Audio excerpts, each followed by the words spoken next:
If you're using Gamma to create presentations, there is one important question we need to address. How can we export from Gamma to PowerPoint? In this video, I'm going to show you how to do it. But a very important detail regarding fonts that maybe it can mess with the design of your slides if you don't fix it. I will tell you exactly how to handle that in a moment, but let's get straight to the point. We're going to open a Gamma, and there are two ways to get to the export option. The three dots, and we have here export, or the share button. It's going to show you the same. Four main options: collaborate, share, export, and embed. For the static version of the Gamma, we're going to select export. And first thing is that you can select all the cards to download or just a custom range. For example, only the first slide of the Gamma. We're going to stick with all cards, and then we have the four formats we can export this Gamma: PDF, PowerPoint, Google Slides, and PNG.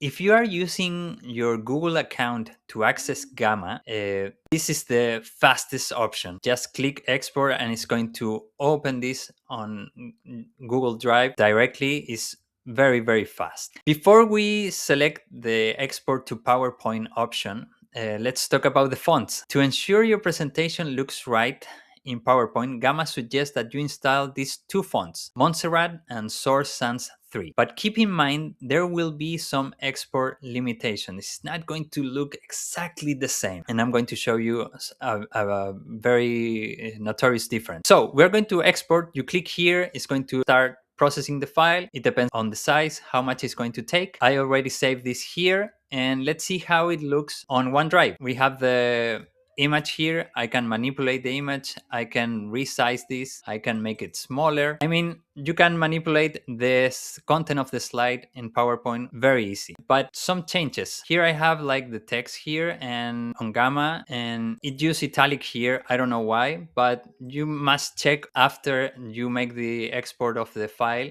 in order to get like the same experience or as close as it can get. So I hope this video was helpful to learn how to export to PowerPoint, PDF, Google Slides, and PNG format. See you next time. Bye.